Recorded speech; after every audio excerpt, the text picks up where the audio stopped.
Magandang araw mga kaibigan. Ito, bigyan ko kayo ng update. Kailan darating si dating Pangulong Rodrigo Roa Duterte galing Hong Kong pabalik ng Pilipinas. Kasi maraming sasabi na tumakas na daw siya. Doon na daw siya sa Hong Kong para iwasan yung pagka-aresto niya ng ICC. Kaya wala, hindi na daw haharap sa ICC si PRRD. Ito, may schedule na siya. Post ni Joey De Bebre. Handa nyo ang welcoming committee. Schedule ng uwi ni former President Rodrigo Roa Duterte. Is scheduled to arrive in Manila bukas, March 11, 4:35 p.m. via Cathay Pacific at Terminal 3. Ulitin ko March 10 ngayon. Bukas ng hapon, 4:35 Cathay Pacific Terminal 3. So, yung mga naghahandang arestuhin siya, siguro magplastar na siya diyan sa magplastar na sa NAIA 3 at ang dating Pangulo handa namang magpa-aresto. Sabi niya, wala naman akong magagawa. Kung arestuhin nila ako at ikulong ako, sige, magpakulong ako. Sabi niya, mag-contribute na lang kayo ng $5. Sabi niya sa mga OFW sa Hong Kong para gawan niyo ako ng monumento katabi ni Rizal. So, meron ba talagang warrant of arrest galing sa ICC? Yung aking kaibigan nagpadala sa akin ng listahan ng ICC, 69 persons na may kaso sa ICC, may warrant of arrest, may conviction na.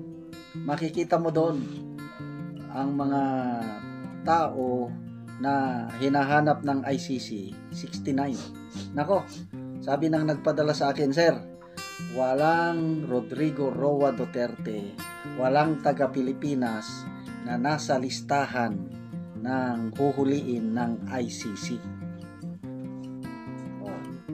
Ano pa ngayon ang pruweba nila na may ICC warrant of arrest? Mabuti yung ABS-CBN nag-initiative, nag-coordinate, tumawag, nag-research, nakipag-communicate sa ICC. Anong sagot ng Office of the Prosecutor ng ICC? No comment. Ayaw nilang magsabi. Anong ibig sabihin nun? Kaya kung talaga pang may warrant of arrest, bakit hindi sabihin ng prosecutor na yes? Kasi it's a victory for the prosecutor kung na-issuehan na ng warrant of arrest yung inimbestigahan nila, di ba? Bakit ayaw mag-comment ang ICC? Ibig sabihin, wala. Yung sinasabi ng Manila Times na ang Interpol, International Criminal Police Organization,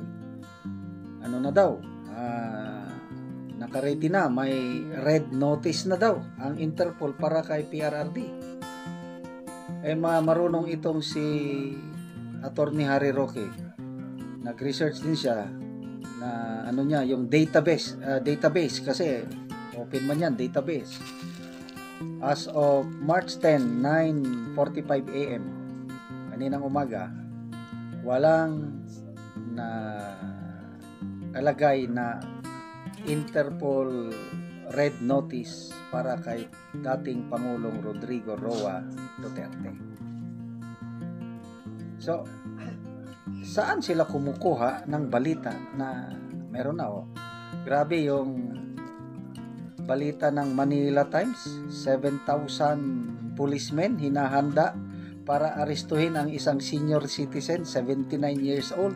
Grabe naman Ano bang takot sila kay Pangulong Duterte? Bakit 7,000 na pulis? Balik tayo sa Davao naman. Talagang totoo pala na biglang dumami ang pulis sa Davao. Simula pa nung umalis si PRRD, yan na, daming pulis. Kaya maraming speculation, yung mga netizens, binidyuhan yung mga pulis na nandun sa Davao. O bakit? Ang daming Davao City Airport, bakit biglang dumami ang mga pulis sa Davao City Airport? O ngayon, nagpaliwanag, nagbigay ng official statement ang Police Regional Office 11. Sabi nila, ano lang daw yun, simulation exercise ng Regional Mobile Force ng PRO 11. Exercise in preparation for the national and local election sa Mayo 2025. So yun ang paliwanag nila. Umalma ang Davao City LGU, yung konsihal, Attorney Lona Acosta, yung chairman ng Committee on Peace and Order ng Davao City. Sabi niya, walang nag-coordinate sa amin. Dati-dati, basta may ganyang mga exercises, nagko-coordinate man. Bakit? Walang coordination. Bakit kayo lang? Nagpahayag ang konsihal ng Davao City.